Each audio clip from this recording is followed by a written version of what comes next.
Assalamualaikum warahmatullahi wabarakatuh. Perkenalkan, nama saya Azhara Zindreka Subagio dari kelas 1 AP1. Di sini saya akan mempresentasikan tentang pengantar komputer sesi 13. Dengan pembahasan pertemuan 1-7,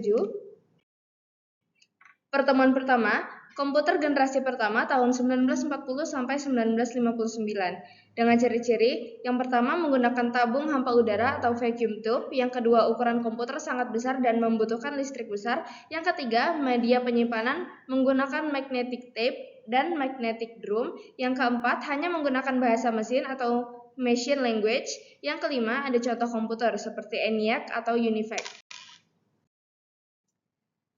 Komputer generasi kedua dengan tahun 1960 dengan ciri-ciri yang pertama menggunakan transistor sebagai pengganti tabung vakum, yang selanjutnya ukuran komputer lebih kecil dan hemat listrik, selanjutnya kinerja lebih cepat dan lebih stabil, selanjutnya mulai menggunakan bahasa pemrograman tingkat tinggi. Lalu ada komputer generasi ketiga tahun 1965 dengan ciri-ciri yang pertama menggunakan integrated circuit atau IC, yang kedua ukuran komputer semakin kecil dan lebih efisien, yang ketiga kecepatan proses meningkat, dan yang keempat ada contoh seperti IBM S/360 untuk bisnis dan teknik. Lalu yang kedua ada General Electric mengeluarkan GE600 dan GE25.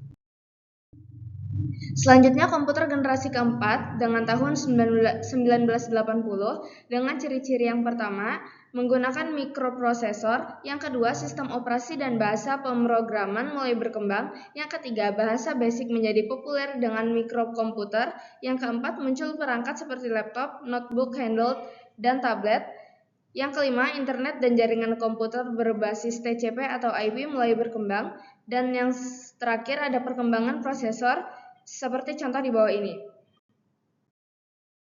Komputer generasi kelima dengan ciri-ciri yang pertama berfokus pada artificial intelligence atau AI, yang kedua menggunakan teknologi VLSI atau Very Large Scale Integration, yang ketiga komputer dirancang mampu memahami bahasa manusia, yang keempat dapat berkomunikasi dan bekerja seperti manusia, yang kelima, Jepang mendirikan ICOT untuk pengembangan komputer generasi kelima, dan yang terakhir ada mengembangkan sistem dengan kemampuan 1. Intelligent, 2. Imagination, 3. Intuition, 4. Natural Language atau bahasa sehari-hari.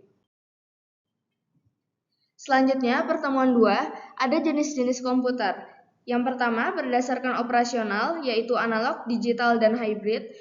Lalu, yang kedua, berdasarkan kegunaan, yaitu PC, laptop, notebook, dan tablet, serta all-in-one PC. Lalu selanjutnya ada sistem komputer dibagi dua, yaitu ada komponen dan elemen. Yang termasuk komponen ada motherboard, prosesor, BIOS, memori, dan port. Lalu ada elemennya hardware, software, and brainware. Pemanfaatan komputer yaitu untuk pendidikan, kesehatan, transportasi, komunikasi, dan perfilman. Peran komputer sendiri ada 5, yaitu administrasi kantor, pelayanan rumah sakit, pembuatan animasi, pemesanan tiket, serta administrasi negara. Dampak komputer ada 2, yaitu positif dan negatif. Untuk yang positif, menjadikan komunikasi lebih mudah, pekerjaan lebih cepat, dan data lebih aman. Tetapi ada negatifnya, yaitu ketergantungan teknologi, pengurangan tenaga kerja, risiko hacker.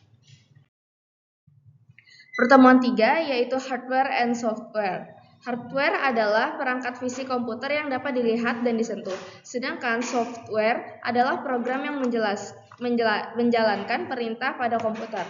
Fungsi hardware sendiri dari input, processing, dan output device. Contoh hardware ada CPU, RAM, monitor, keyboard, mouse, hard disk, printer, dan speaker. Lalu hardware dan software saling membutuhkan agar komputer dapat berjalan dengan baik. Pertemuan 4 ada internet dan website. Internet adalah jaringan komputer global yang saling terhubung menggunakan TCP atau IP.